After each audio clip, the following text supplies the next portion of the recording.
नमस्कार दोस्तों, आप सभी का स्वागत है। आज के इस वीडियो में हम कक्षा 11 के विद्यार्थियों के लिए हिंदी के काव्य खंड से गोस्वामी तुलसीदास द्वारा रचित विनय पत्रिका नामक शीर्षक को लेकर आए हैं। दोस्तों, तुलसीदास का अपने आराध्य श्री राम के प्रति भक्ति और समर्पण भाव ही विनय पत्रिका का मुख्य विषय है। इस वीडियो में हम विनय पत्रिका की सरलतम व्याख्या को पढ़ेंगे। तो चलिए शुरू करते हैं, ध्यान दीजिएगा। कबहुक हों यही रहनी रहोगे। कबहुक अर्थात कभी, हों मुझे, यही रहनी अर्थात जीवन, ऐसा जीवन रहोगे अर्थात प्राप्त होगा। तुलसीदास जी कहते हैं, क्या मुझे कभी ऐसा जीवन प्राप्त होगा। श्री रघुनाथ कृपालु कृपाते संत स्वभाव गहोगे, कि मैं कृपालु श्री रघुनाथ श्री राम के कृपा से कि मैं कृपालु श्री राम की कृपा से संत स्वभाव गहोगे, संतों जैसा स्वभाव गहोगे अर्थात ग्रहण करूँगा। एक बार पुनः व्याख्या देख लीजिए इन दोनों पंक्तियों का। तुलसीदास जी कहते हैं, क्या मुझे कभी ऐसा जीवन प्राप्त होगा कि मैं कृपालु श्री राम की कृपा से संतों जैसा स्वभाव ग्रहण करूँगा। आगे देखिए। जथा लाभ संतोष सदा, काहू सो कछु न चाहूँगे। जथा लाभ संतोष सदा, क्या मुझे परिश्रम से इतना लाभ प्राप्त होगा, संतोष सदा, कि मैं सदा के लिए संतुष्ट हो जाऊंगा। क्या मुझे अपनी परिश्रम से इतना लाभ होगा कि मैं हमेशा के लिए संतुष्ट हो जाऊंगा। काहू सो कछु न चाहूँगे, और मैं किसी से कछु न चाहूँगे, कुछ नहीं चाहूँगा। क्या मुझे अपने परिश्रम से इतना लाभ होगा कि मैं सदा के लिए संतुष्ट हो जाऊंगा और फिर किसी से कुछ नहीं चाहूँगा। परहित निरत निरंतर मन, क्रम वचन नेम निभाओगे। परहित अर्थात दूसरों के हित के लिए, कल्याण के लिए, निरत मतलब लगा हुआ, निरंतर मतलब लगातार। क्या परहित निरत निरंतर, क्या मैं दूसरों की कल्याण के लिए, दूसरों की भलाई के लिए निरंतर कार्य करता रहूँगा। परहित निरत निरंतर, क्या मैं दूसरों की भलाई के लिए, कल्याण के लिए निरंतर कार्य करता रहूँगा। मन कर्म वचन, और मन कर्म वचन से नेम निभाऊँगे, इस नियम का पालन करूँगा। आगे देखिए। परुष वचन अति दुसह श्रवण, सुनी तेहि पावक न दहोगे। परुष वचन अर्थात कठोर वचन, अति दुसह अर्थात असहनीय, श्रवण अर्थात कान, सुनी अर्थात सुनकर। तो समझिए, श्रवण सुनी, क्या मैं अपनी कानों से दूसरों की कठोर और असहनीय वचन को सुनकर, क्या मैं अपनी कानों से दूसरों की कठोर और असहनीय वचन को सुनकर भी तेहि पावक न दहोगे। पावक अर्थात अग्नि, दहोगे अर्थात जलूँगा, क्रोध की अग्नि में नहीं जलूँगा। क्या मैं अपने कानों से दूसरों की कठोर और असहनीय वचन को सुनकर भी क्रोध की अग्नि में नहीं जलूँगा। विगत मान सम शीतल मन, पर गुण नहीं दोष कहूँगे। विगत मान, क्या मैं मान और अपमान का सम शीतल मन, क्या मैं मान और अपमान का सम अर्थात बराबरी से, शीतल मन शीतल मन से सहन करूँगा। क्या मैं मान और अपमान दोनों का समानता से शीतलता पूर्वक सहन करूँगा। परगुण, दूसरों के गुण को गाऊँगा, नहीं दोष कहूँगे, किसी के दोष को नहीं कहूँगा। आगे देखिए। परिहरि देह जनित चिंता, परिहरि अर्थात त्याग कर, देह जनित चिंता अर्थात देह से जन्म लेने वाली चिंता। क्या मैं इस देह जनित चिंता को त्याग कर दुख और सुख का समबुद्धि सहूँगे, समानता से सहन करूँगा। समबुद्धि अर्थात बराबरी से। क्या मैं शरीर जनित चिंता को त्याग कर दुख और सुख का समान रूप से सहन करूँगा। तुलसीदास प्रभु यही पथ रही। तुलसीदास जी कहते हैं, हे प्रभु यही पथ रही। क्या मैं भक्ति के यही पथ रही, इस पथ अर्थात राह पर चलकर अविचल हरि भक्ति लहूँगे। श्री राम की अविचल अर्थात अटल भक्ति को लहूँगे, प्राप्त करूँगा। तुलसीदास जी कहते हैं कि क्या मैं संतों की इस राह पर चलकर श्री राम की अटल भक्ति को प्राप्त करूँगा। पहला हो गया दोस्तों। अब आगे देखिए, ध्यान दीजिएगा। ऐसी मूढ़ता या मन की परी हरि राम भक्ति सुर सरिता आस करत ओ सकन की। ऐसी मूढ़ता अर्थात मूर्खता या मन की, इस मन की। तुलसीदास जी कहते हैं यह मन ऐसी मूर्खता कर रहा है। ऐसी मूढ़ता या मन की। तुलसीदास जी कहते हैं कि यह मन ऐसी मूर्खता कर रहा है। परिहरि राम भक्ति सुर सरिता। परिहरि अर्थात त्याग कर, राम भक्ति राम के भक्ति रूपी, सुर सरिता अर्थात गंगा को, कि यह श्री राम के भक्ति रूपी गंगा को त्याग कर आस करत ओसकन की। ओस के कड़ों से, वासना रूपी ओस के कड़ों से आस करत अपनी प्यास बुझाने की आशा कर रहा है। एक बार पुनः समझ लीजिए। तुलसीदास जी कहते हैं यह मन ऐसी मूर्खता कर रहा है कि यह श्री राम के भक्ति रूपी गंगा को त्याग कर वासना रूपी ओस के कड़ों से प्यास बुझाने की आस रख रहा है। आगे देखिए, धूम समूह निरखी चातक ज्यों त्रिसित जानी मति घन की। इस मन की मूर्खता पूर्ण व्यवहार ऐसा है जैसे धूम समूह, धुएं के समूह को निरखी अर्थात देखकर, चातक का मतलब चातक, ज्यों का मतलब जैसे। इस मन का यह मूर्खतापूर्ण व्यवहार ऐसा है जैसे चातक धुएं के समूह को देखकर, जैसे चातक धुएं के समूह को देखकर त्रिसित जानी प्यास के कारण मति घन की, घन अर्थात बादल समझ लेता है। नहीं तह शीतलता न बारी, न तो तह अर्थात तन, शीतलता अर्थात शीतलता, न बारी अर्थात जल।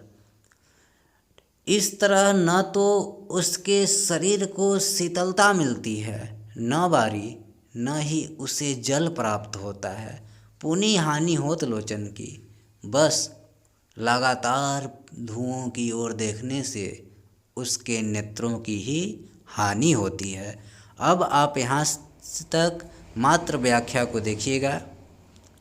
तुलसीदास जी कहते हैं मेरा मन ऐसी मूर्खता कर रहा है कि यह श्री राम के भक्ति रूपी गंगा को छोड़कर वासना रूपी ओस के कड़ों से प्यास बुझाने की आस कर रहा है। इसका मूर्खतापूर्ण व्यवहार ऐसा है जैसे चातक धुएं के समूह को देखकर प्यास के कारण बादल समझ लेता है। न तो उसके शरीर को शीतलता मिलती है, न बारी न ही उसे जल प्राप्त होता है, उसकी प्यास बुझती है। पुनि हानि होत लोचन की, बल्कि लगातार धुएं की ओर देखने से उसके नेत्रों की हानि ही होती है, उसके नेत्रों को कष्ट ही पहुंचता है। आगे देखिए, ज्यों गच काच बिलो की सेन जड़ छाह आपने तन की। या ज्यों जैसे सेन अर्थात बाज, गच अर्थात दीवार, कांच अर्थात दर्पण। या जैसे बाज दीवार या दर्पण में छाह आपने तन की बिलोकी, अपने शरीर की छाह प्रतिबिंब को बिलोकी देखकर, एक बार पुनः समझ लीजिए।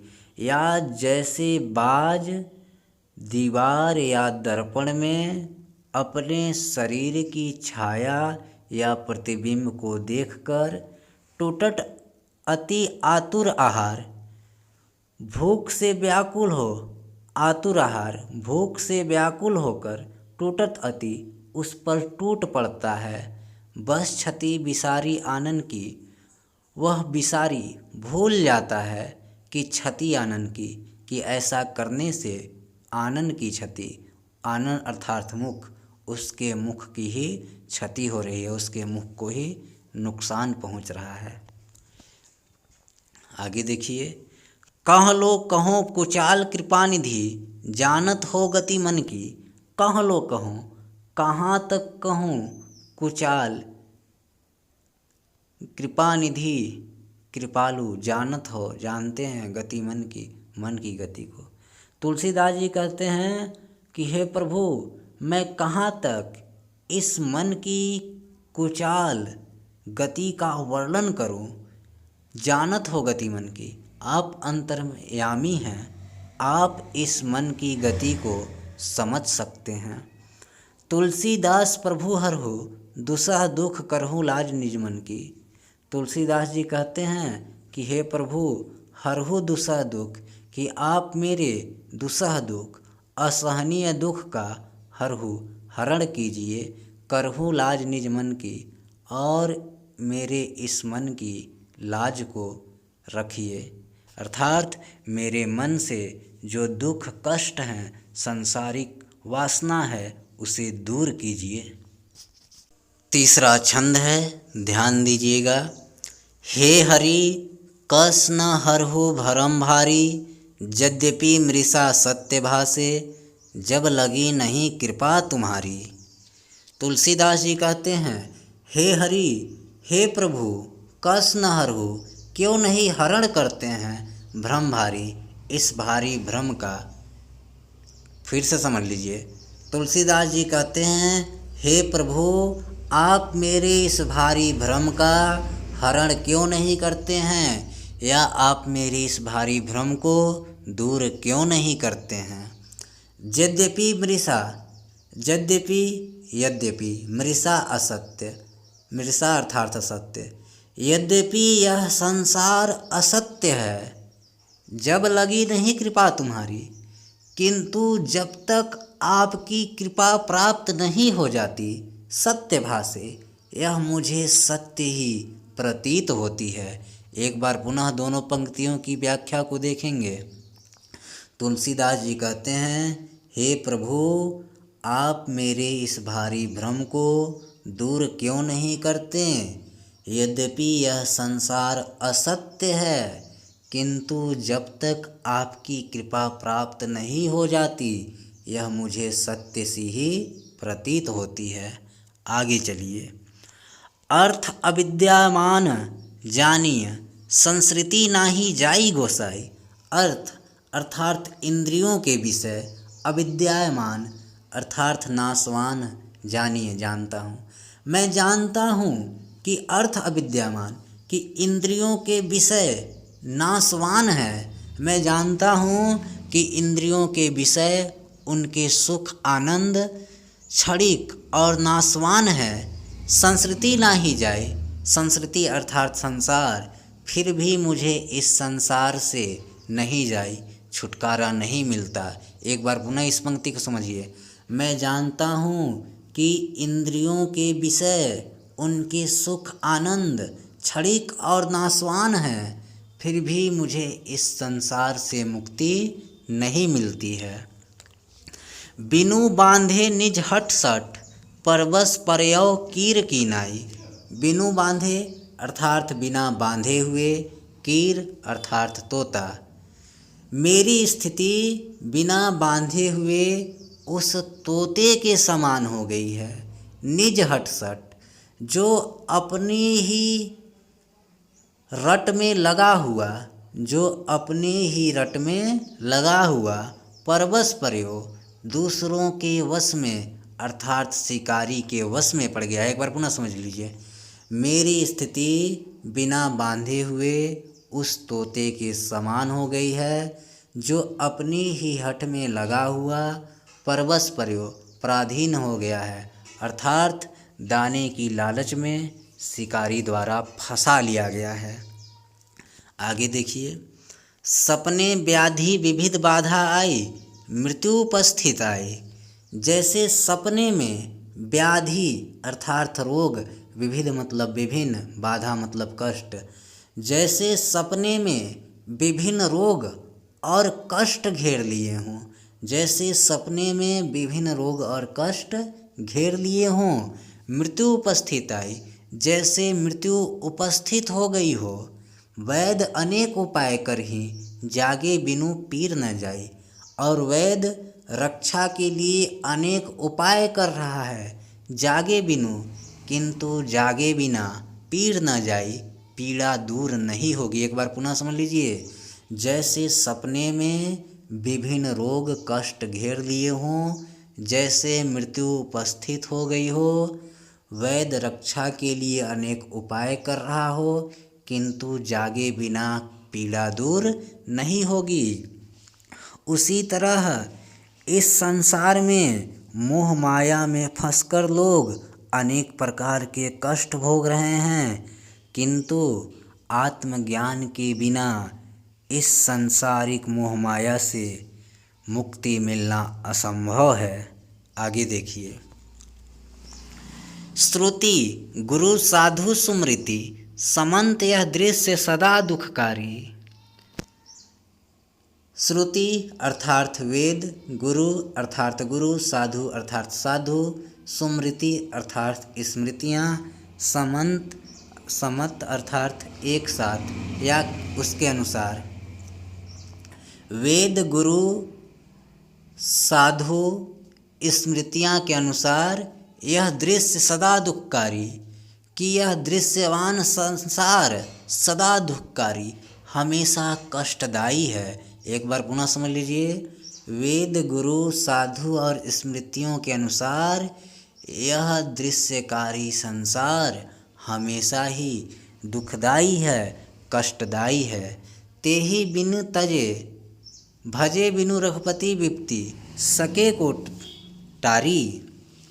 तेहि बिन तजे, इसे त्यागे बिना, तजे अर्थात त्यागे बिना, इसे त्यागे बिना, भजे बिनु रघुपति, श्री राम की भक्ति के बिना, विपत्ति सके को टारी, इस विपत्ति को, इस संकट को, सके को टारी, कौन टाल सकता है। एक बार पुनः इस दोनों पंक्तियों को समझ लीजिएगा ताकि आप भूलें ना, कि वेद गुरु साधु स्मृतियाँ एक साथ यह कहते आए हैं कि यह संसार सदा से ही दुखकारी है, दुखदाई है। तेहि बिनु तजे, इसे त्यागे बिना, भजे बिनु रघुपति, श्री राम की भक्ति किए बिना, विपत्ति सके को टारी। इस संकट से कैसे मुक्ति पाया जा सकता है, इस संकट को कैसे टाला जा सकता है। आगे। बहु उपाय संसार तरन, कहाँ विमल गिरा श्रुति गावे। बहु उपाय संसार तरन, संसार तरन अर्थात तरन अर्थात मुक्ति के लिए। इस संसार से मुक्ति के लिए विमल गिरा श्रुति गावे। विमल अर्थात पवित्र, गिरा अर्थात वाणी में, श्रुति अर्थात वेद। इस संसार से मुक्ति के लिए वेद अपनी पवित्र वाणी में बहु उपाय, अनेक उपाय गाया है, या इस संसार से मुक्ति के लिए वेदों की पवित्र वाणी में बहु उपाय, अनेक उपाय बताए गए हैं। तुलसीदास मोह मोर गए बिनु, जिए सुख कभू न पावे। तुलसीदास जी कहते हैं कि मैं मोर गए बिनु, कि मैं और मेरा, गए बिनु अर्थात मैं और मेरा की भाव दूर किए बिना जिए सुख कभू न पावे, प्राणी को सुख कभू न पावे, इस जगत में सुख कभी प्राप्त नहीं होगा। आगे चलिए दोस्तों। चौथा छंद ध्यान दीजिएगा। अब लो नसानी अब न नसै हो, राम कृपा भौनिसा सिरानी, जागे फिर न डसै हो। तुलसीदास जी कहते हैं कि अबलो नसानी, कि अब तक मैंने अपना नाश किया था, अब न नसै हूँ, अब मैं नाश नहीं करूँगा।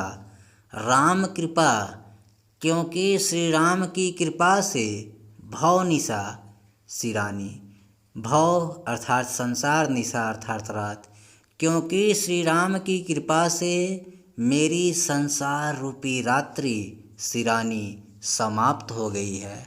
जागे, मैं अज्ञान की निद्रा से जाग गया हूँ, फिर न डसे हूँ। डसे हूँ अर्थात बिछौना, बिस्तर। अब मैं अज्ञान की निद्रा में सोने के लिए फिर से बिछौना नहीं बिछाऊंगा, मैं अब आगे से सावधान रहूँगा। एक बार पुनः समझ लीजिए।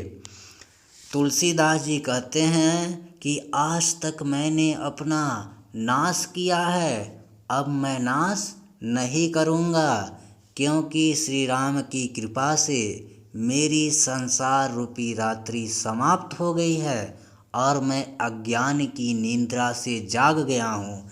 मैं फिर से अज्ञान की निद्रा में सोने के लिए बिछौना नहीं बिछाऊंगा। पायो नाम चारु चिंतामणि, उर करते न खसे हों।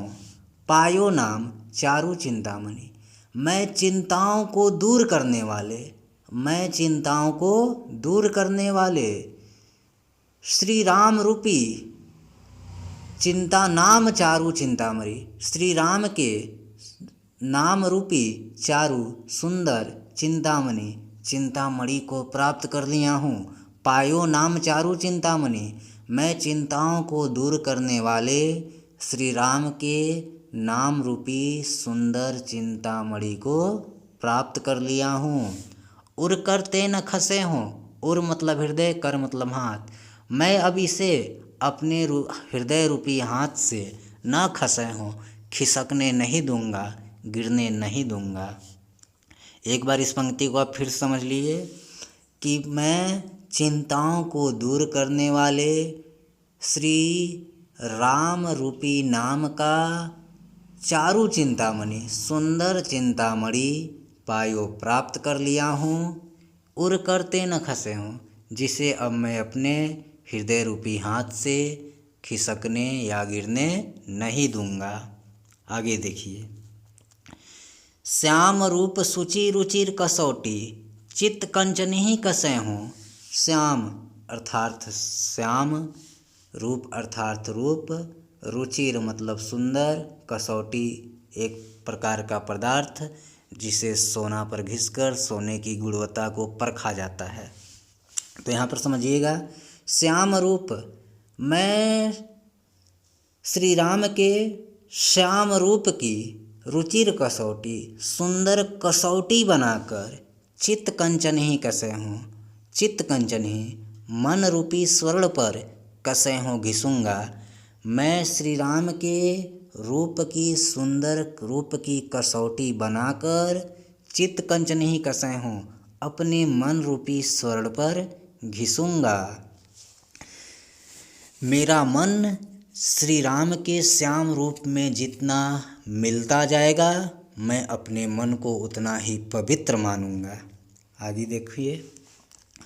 परबस जानी हस्यो इन इंद्रिय, निज बस हवे न हंसै हूँ। परबस जानी मतलब दूसरे के वश में जानकर, हस्यो इन इंद्रिय, इन इंद्रियों पर हंसते थे। निज बस हवे अब अपने वश में हो गई, न हंस्यो नहीं हंसेंगे। इसकी व्याख्या देखिए कि पहले हमारी इंद्रियां परवश दूसरे के वश में थी, पहले हमारी इंद्रियां मन दूसरे के वश में थी। हंस्यो इसलिए लोग इस पर हंसते थे। निज बस हवे अब हमारी इंद्रियां और मन निज बस हवे अपने वश में हो गई है। न हंसे हूँ अब मुझ पर कोई नहीं हंसेगा, अब मैं उपहास का पात्र नहीं बनूंगा। मन मधुकर पन करी तुलसी रघुपति पद कमल बसे हों। तुलसीदास जी कहते हैं कि पन करी मैंने प्रण कर लिया है। तुलसी पन करी, तुलसीदास जी कहते हैं कि मैंने प्रण कर लिया है मन मधुकर, कि मेरा मन रूपी मधुकर भंवरा रघुपति पद कमल बसे हों। श्री राम के पद कमल चरण रूपी कमल रूपी चरणों में बसे हों, वास करेगा। एक बार पुनः इसको समझ लीजिए। तुलसीदास जी कहते हैं कि मैंने प्रण कर लिया है, मेरा मन रूपी भंवरा श्री राम के कमल रूपी चरणों में ही वास करेगा। दोस्तों, वीडियो पसंद आया होगा तो वीडियो को लाइक कर दीजिएगा, चैनल को सब्सक्राइब कीजिएगा। हम आपके लिए ऐसे ही अब लगातार वीडियो लाता रहूँगा। पिछले 4-5 महीनों से जो गैप हुई है उसके लिए क्षमा कीजिए।